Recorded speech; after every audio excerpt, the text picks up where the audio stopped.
Good morning everyone. Kansubire nti mwenna muli bulungi. I'm going to be showing you how you can install or how you can open up an account of Dailymotion. How do you open up an account of Dailymotion? First of all, kyosooka okukola oggulawo otya account ya Dailymotion kye njagala leero okwogerako. Ogenda ku Play Store yo. Omala okutuuka ku Play Store yo n'otypingamu ekigambo Dailymotion. You go to your Play Store, type Dailymotion, then you get the app. Kitegeera no installing app nosobola okuinstalling app mu simu. Already nze app njina mu simu yange, so I've just opened the app. Kati wamala okuginstallinga unagi openinga ejja kuba efaanana mu bweti. So what you do,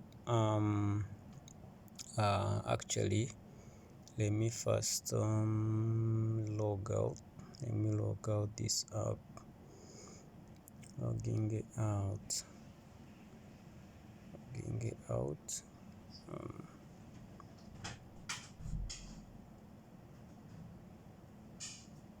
Okay, let me log it out first. Let me log out. Just a minute. I log out and I show you how you can basically open up.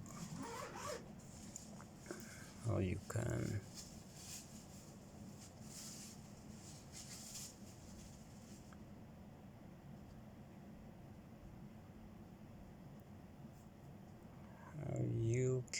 open up your app.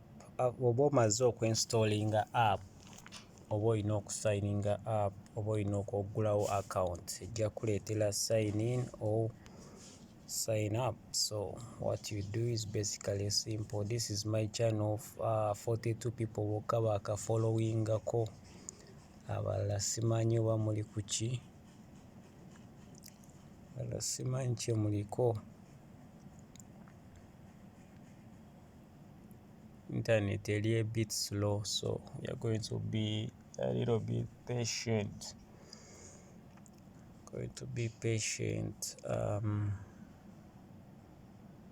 Going to log out so that I can show you how. All right. Okay. That's it. So bw'onaaba oguddewo app ng'omaze okuinstallinga app, w'onagiggulawo ejja kuba efaanana bw'eti. Ejja kubuuza wansi wonna scrolling, ejja kubuuza sign in with Google, sign in with Facebook, oba wano put in email password. Okitegeera bulungi. Awo ng'omaze okuinstallinga app. After installing the app, it will show you, when you open it, it will show you like this. It will show you log into your partner HQ with email address, with enter password like that, login, forget password like that. So you can choose. I'm going to choose Google, or you may choose Facebook. I don't know. Inzo okulondawo Google, inzo okulondawo Facebook, according to you. By'omanyi by'ojjukira password. Kati nze ngenda kubanga ndondawo Google. Let me use Google, one of my Google accounts. Okay, so tulabe what happens when you do that. Let me see. Google account kimba nkozesa.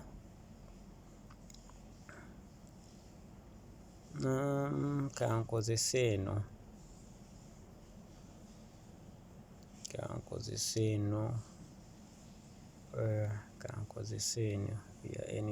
unedited life abroad. Okay. The advantage nti eri oba ogironze, so kino kye kiddako. Bakuuza, would you like to upgrade your account?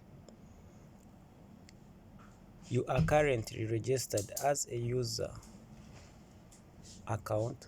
would you like to upgrade to a partner account? Partner account, oba to upgrading ku partner account, that means you're not going to get paid when you put your videos. Okay, so don't say watch videos, nyiga ku upgrade. Okitegeera ng'otuuka wano nyiga wana ekiri mu blue upgrade, ky'okoba onyiga akapeesa, press upgrade to partner.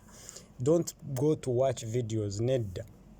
Mulina omululu gwa video, tudda mu kulaba video. Upgrade to partner so that when you upload something, the more people watch it. Oyinza okuteekayo videos nga ogamba akamali gateekayo, naye after a period of time bano abantu bajja kwagala kutandika kusasula depending on how many views. Okitegeera ekintu ekyo. So if you haven't, bw'oba to upgradinze ku partner, tebajja kusobola kusasula because you are not a partner. So what you do, onyiga wano ku upgrade to partner. Kinyiga ku upgrade to partner, tulabe ekiddako. So there is step 1 and step 2 to step 3. So you scroll down, or scrollinga wansi ogira wansi wano awasemba paka. Accept terms and conditions, or you scroll up to the last. There's accept terms and conditions. Wano akali mu bulu konyiga, akali ku accept terms and conditions konyigamu. Tikanyigamu kyekiddako, tulabe ekiddako oba okanyize. That is step 2 eri ticked, step 1 eri ticked, step 2 eri ticked. Kati tugende ku step 3. Step 3 yakuteekayo kifaananyi. Kitegeera, yakuteekayo kifaananyi. Kati wano ebifaananyi biri bibiri. Upload a banner image. Banner image si nyangu, so you upload avatar image, an avatar image. So nodda wano, ojja wano no uploading images zo.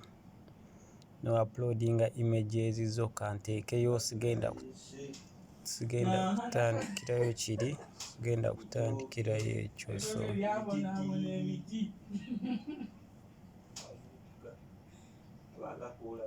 So taddeyo ekyo, then country, wano ensi, biki oba olina obiteekamu. Channel, kati oddeya channel name, unedited life abroad. Then nojja wano ku briefly tell people. Kati wano oteekamu what are you going to be about. Just oteekamu kaŋŋambe nti real life. Ogamba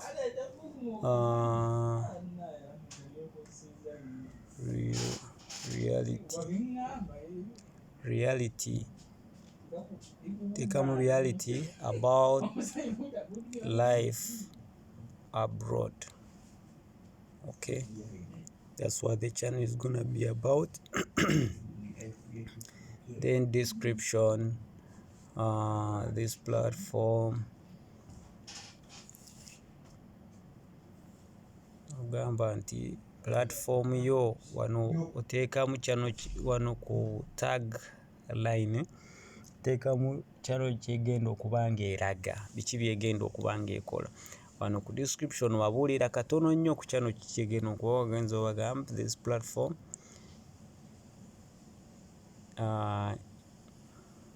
is going to be showing you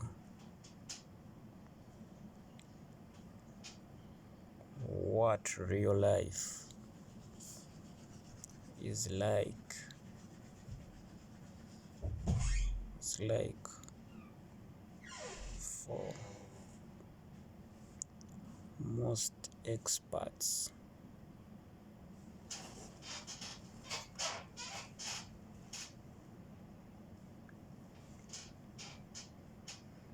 For most experts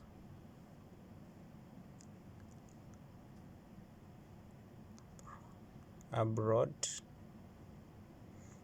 katukireke awo jakyongerako edda. Then wano you can only change once. Wano channel, this is the channel. Gundi website toyina English country ya kati wano no saving kitegeera you save onyiga ku save oba omaze obijjuza kati channel yiino yo yaguddwawo dda ndowooza ogiraba. Kano aka ready tokafaako for an enhanced experience visit website on a desktop. Okay, ako tokafaako nnyo kiri awo.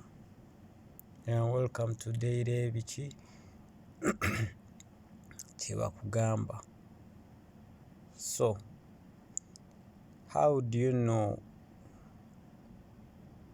Kati wano ndowooza buli kimu kiri clear. Okay. Then if everything is set, let's see. Now this is your channel. Kati how do you upload? Just ojja wano upload, nonyiga upload, oba onyize upload ekuleetera kino ki page. Then nojja wano ku select file, no selectinga wano ejja kulaga files zo. Wano ekulaga images nekulaga audio videos. Kati onyiga wano ku videos so that you have only videos to choose from. Then you can select from these videos. Okitegeera, can select from these videos. Can select from these videos.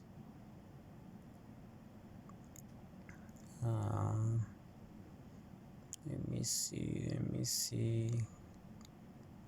Ndio kijinsobola okuba selectingira. Okay, there are many videos. I can just select any video. Nyinza okuselectinga eno. When you select that video ejja kutandika ku uploadinga immediately. Ndowooza olaba zo za uploadinga fast. When we have videos zo za uploadinga fast. Ogamba reality. Nyinza ogamba reality.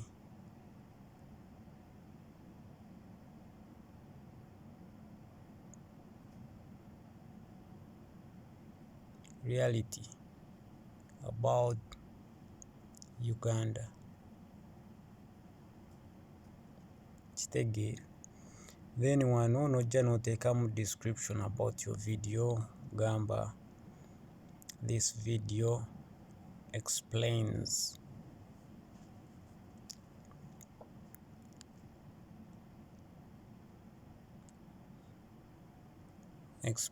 what's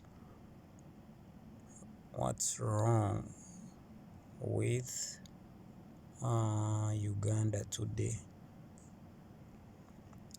Then English olonda either your categories English kuba wano English yeriwo yokka. Then over language, then wano category olonda category wano ebintu ebiri eri educative, the video is educative. Kati ebintu byolina okufocusinga ku public akasa nti always your videos are in public. Okulonda category as a must. Ne wano wolaba red. Now wano wenjagala to emphasizing, yes, my video is created for kids. No, my video is not created for kids. Awasooka wagamba nti yes, my video is created for kids. Wonaalondaawo video yo egenda beera restricted. Ejja kuba terabibwa public yonna, ejja kuba bajja gifocusinga ku baana. Naye ogamba nti no, my video is not created for kids. Kitegeeza nti video yo ejja kubeera mu public. Okitegeera ekintu ekyo tejja beera restricted. Those are tegeraganya. Always make sure that you click that no, my video is not created for kids. Kati awo upload tonyiga eno eya wansi. Okitegeera. Okay.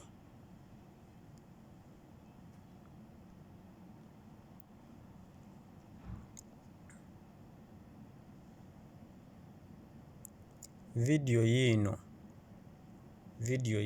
but we didn't publish it. So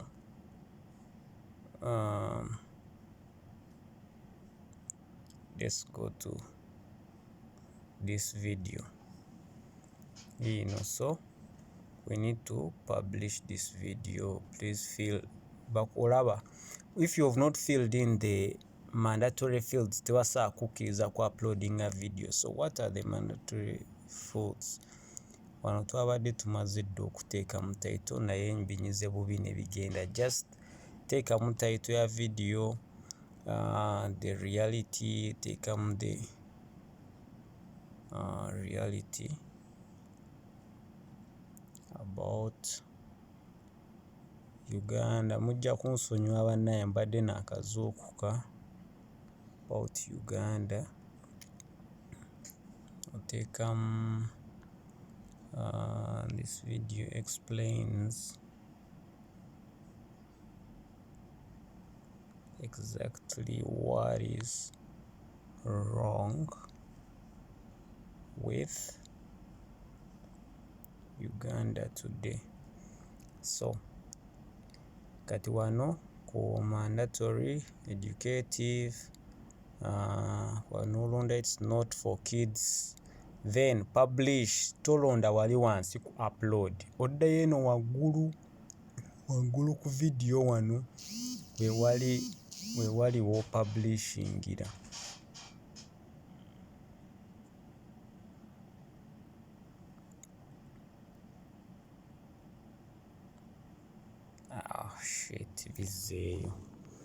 Bizzeeyo bannange, naye mukamba kambikole wano mangu. Just tonda educative category and your video is not, then publish. Those are publish mukalabu kali wano ku delete, but most of the times publish eyinza obutabeera wano wansi, nebeera wano. For example publish oluusi kabeera waggulu, so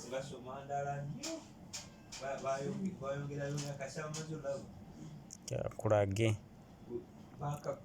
video webeera awo. So oba otaddemu bagiyita batya category wano, olina oteekamu category buli we bateeka akamyufu, then olonda wano.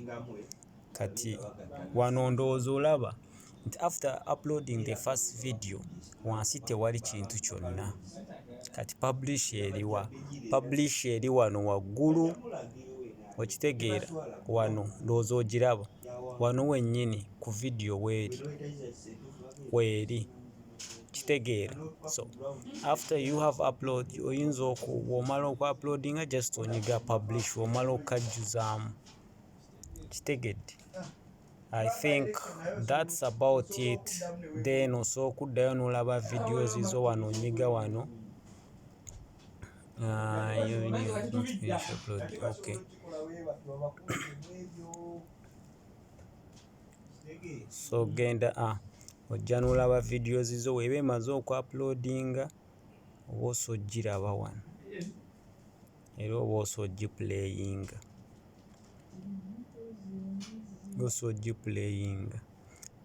Era oba osa okukyusa theme bw'oba oyagala. So that's it, I think, for today, guys. Have a nice day. Peace.